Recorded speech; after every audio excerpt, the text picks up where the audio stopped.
Assalamualaikum warahmatullahi wabarakatuh.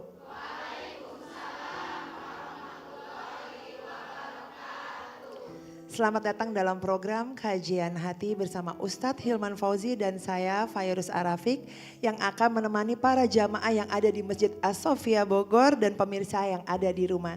Dengan tema kali ini ketika resah hati menyelimuti, serahkan semua pada Sang Ilahi. Masya Allah, tabarakallah. Ustadz bagaimana kabarnya Ustadz? Alhamdulillah sehat walafiat dan tentu hari ini saya sangat bahagia sekali karena ketemu dengan bunda semua yang insya Allah calon bidadari surga semuanya. Amin ya rabbal alamin. Baik Ustadz, ini tema kali ini juga benar-benar mewakili perasaan kaum perempuan wanita yang ada di sekeliling kita semua, baik yang ada di rumah juga. Ketika resah hati menyelimuti, serahkan semua pada Sang Ilahi. Ustadz boleh dijelaskan Ustadz? Silahkan Ustadz. Bismillahirrahmanirrahim. Assalamualaikum warahmatullahi wabarakatuh.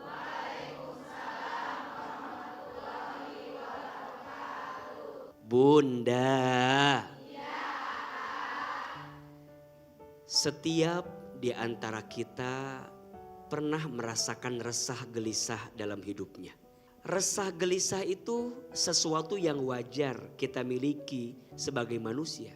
Di dalam Al-Quran surat Al-Ma'arij ayat 19 Allah subhanahu wa ta'ala berfirman, A'udzubillahi minasyaitonirrajim, innal insana khuliqa halu'a.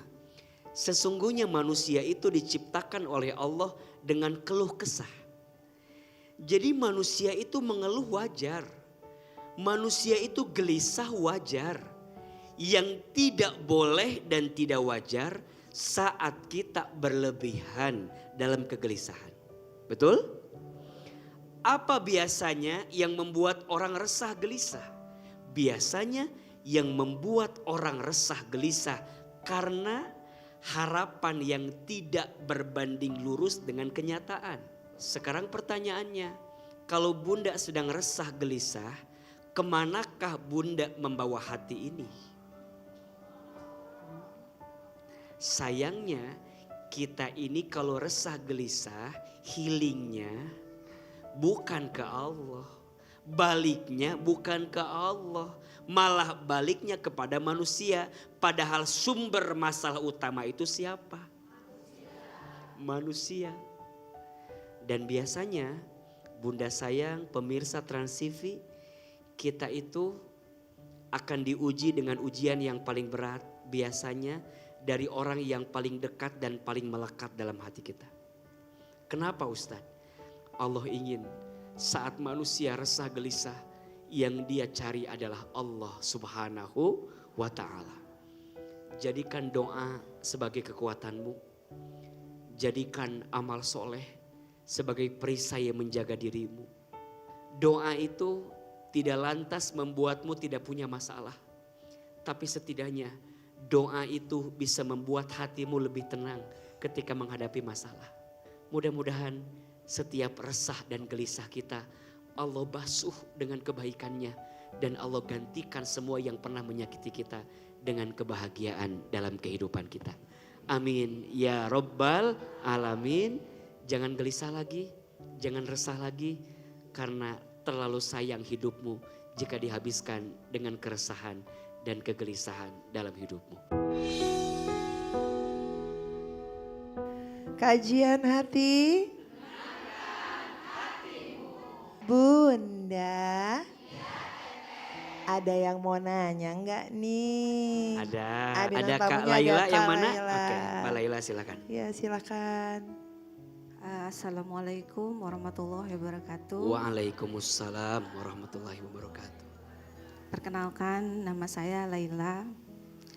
Saya adalah seorang ibu yang memiliki luka batin karena perceraian yang harus terpisahkan dengan anak pertama saya yang tinggal bersama ayahnya dan malah membenci saya.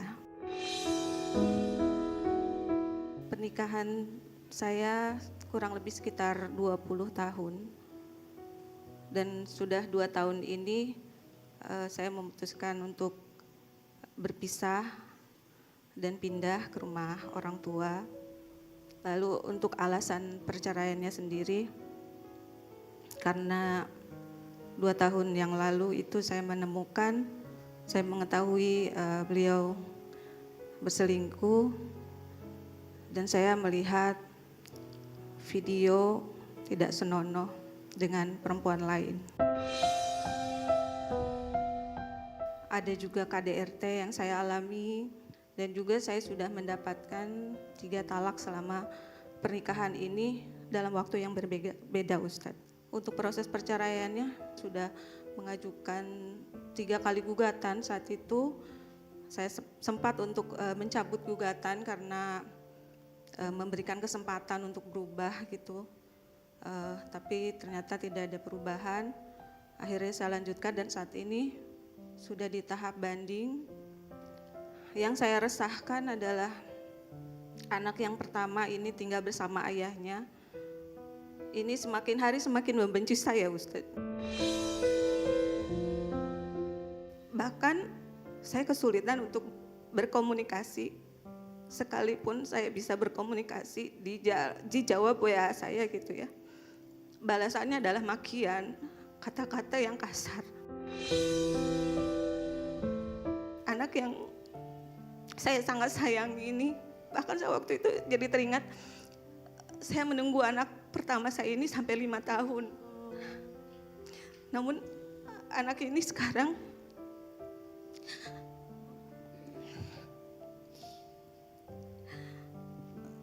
bisa mengatakan kata-kata kasar dan begitu membenci gitu saya. Dan juga anak kedua saya yang tinggal bersama saya, itu saat ini trauma karena sering melihat percekcokan saya dengan ayahnya, sering melihat intimidasi, saya diintimidasi.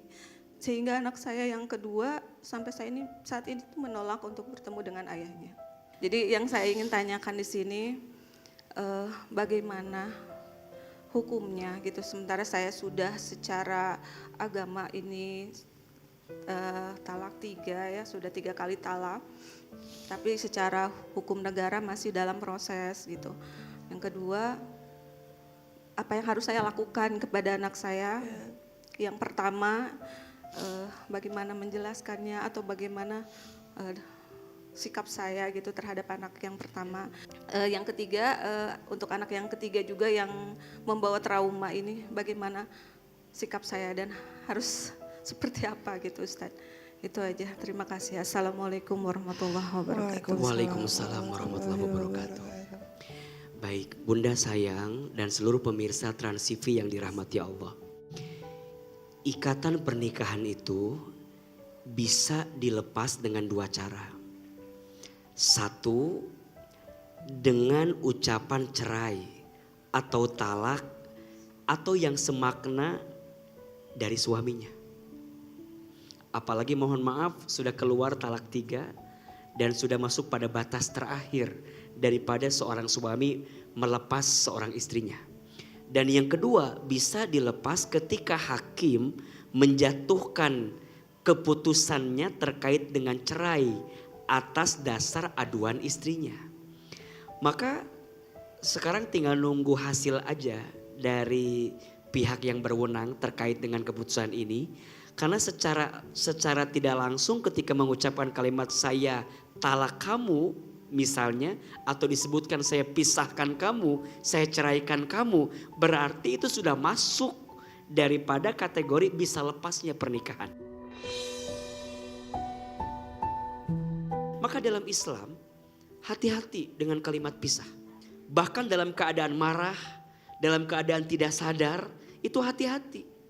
Makanya ketika seorang suami mengatakan saya ceraikan kamu, tanya sadar enggak? Ini lagi marah atau bukan? Ini karena jangan bermudah-mudahan dalam mengatakan kalimat pisah. Karena sesuatu yang awalnya haram jadi halal karena akad, betul gak? Saya terima nikahnya jadi halal. Dan sesuatu yang halal jadi haram karena ucapan juga. Saya ceraikan kamu, saya talak kamu. Yang awalnya halal jadi apa? Haram. Maka hati-hati. Karena pernikahan itu mitsaqon golizo. Sesuatu yang harus dijaga, kesepakatan yang agung, perjanjian yang kuat. Saya sering menyampaikan bahwa perpisahan itu harus jadi pilihan terakhir setelah kita melalui semua komunikasi yang dihadirkan. Balailah, semoga Allah kasih jalan terbaik dengan semua prosesnya. Dan jika sudah bulat, sudah yakin, istiqomah di jalan Allah.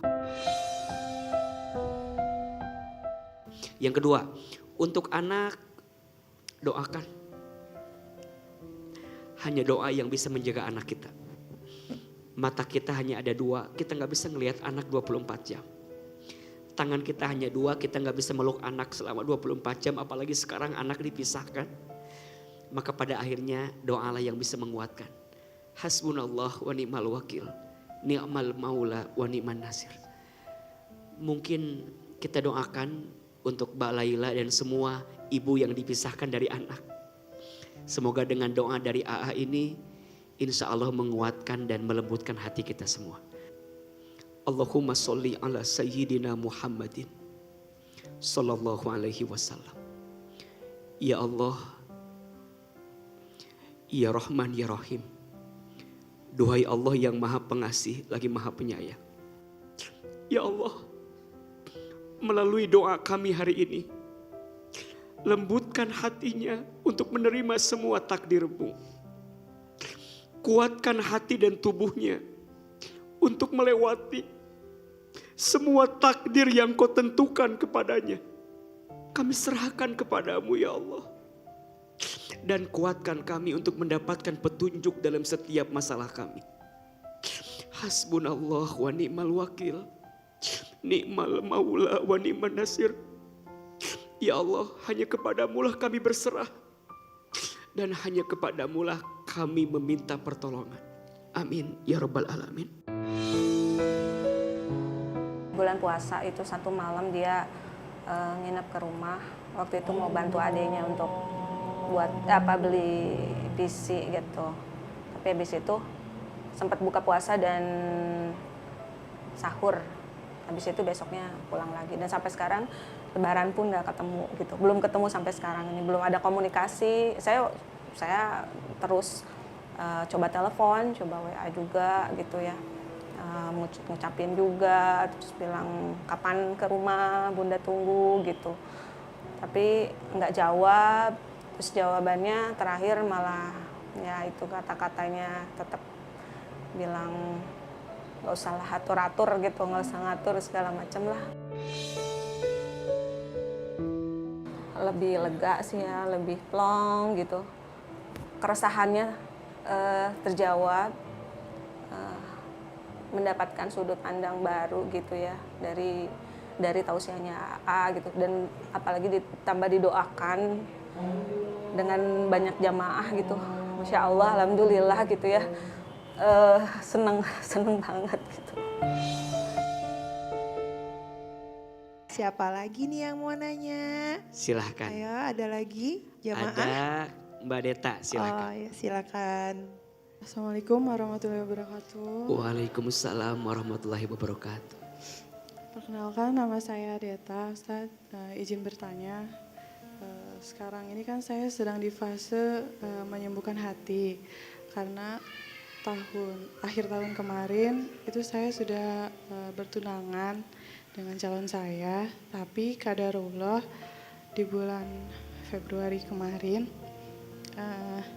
dia memutuskan hubungan kita untuk tidak melanjutkan ke sesi pernikahan. Kenapa alasannya? Mungkin karena ego masing-masing, Ustadz. Sebelumnya kan kita ada berantemnya. Nah itu dia udah memutuskan untuk tidak melanjutkan, Ustadz. Saya di situ sempat berpikir mungkin dia bukan yang terbaik buat saya. Cuman hati kecil saya ini masih belum ikhlas menerimanya. Jadi pertanyaannya, bagaimana caranya biar ikhlas itu bisa saya jalani seterusnya ke depan, Ustadz? Izin, mohon maaf. Sudah berapa lama kenal dengan calon sampai kemudian bertunangan kemarin? 1 tahun, Ustadz. Oh, Oke. tahu. Dia emang orangnya emosian, kasar. Yang memutuskan untuk gak lanjut teteh atau Dianya, Ustadz. itu dia? Oh, Dia yang bilang gak lanjut. Sudah ada rencana pernikahan? sudah, Ustadz. Kapan rencananya? Harusnya. Harusnya setelah Lebaran ini. Bunda sayang, yang namanya takdir itu tentu dalam genggaman Allah, betul? Nahnu bitakhyir wallahu bitakdir. Tugas kita hanya berikhtiar, biarlah kemudian Allah yang menentukan. Tapi sebagai manusia tentu kita berharap bahwa doa kita beriringan dengan takdirnya, betul gak? Kan maunya begitu. Tapi cobalah pandang semua yang terjadi itu dengan kacamata Allah.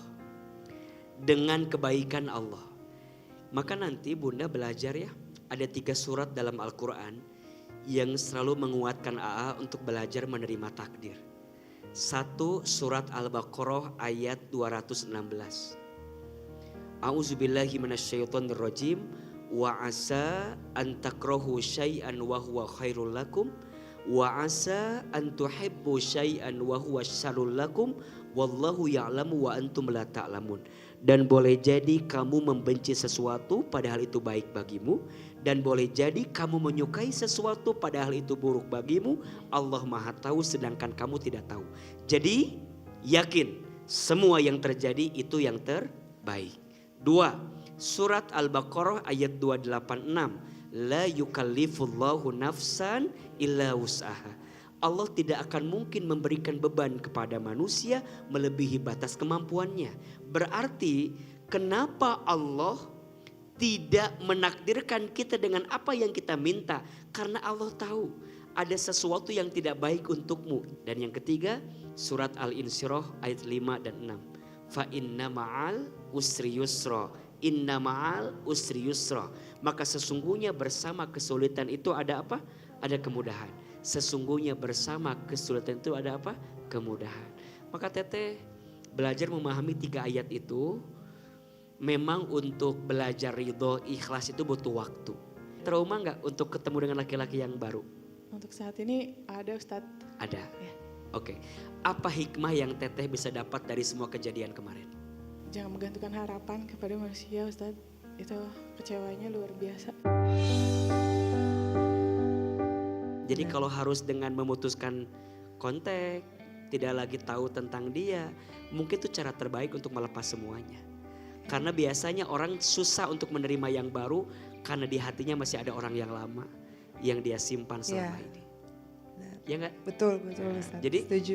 semua dia pernah ngasih apa? Ya udah lupain aja kalau gitu ya. Iya. Pernah ngasih pemberiannya semua dilupain, semua postingannya yang dilihat Move lagi. on aja ya Move Ustaz. on aja. Iya. Malah ada yang kedua namanya move off. Oh. Kalau move on ganti orang, kalau move off ganti objeknya ke Allah. Oh. Jadi berharapnya jangan ke orang lagi, tapi ke Allah. Bukan lagi move on, tapi move off. Kalau sudah bisa move off, nanti Allah ganti onnya dengan yang lain. Masya Allah. Ya, jadi tenang aja. Sholat juga kan, minta petunjuk. Nah, nggak lama kemudian itu tanda-tanda muncul aja, sering berantem, terus pokoknya hal-hal yang nggak baik tuh muncul aja gitu. Sampai terjadi itu pisah, udahan. Ya di pihak sayanya mempertahankan, cuman di pihak laki-lakinya udah nggak bisa, udah nggak mau katanya. Ya tadi saya dapat jawaban harus berprasangka baik selalu sama Allah. Mungkin yang terbaik buat kita tuh belum tentu baik di mata Allah, jadi harus diikhlaskan aja.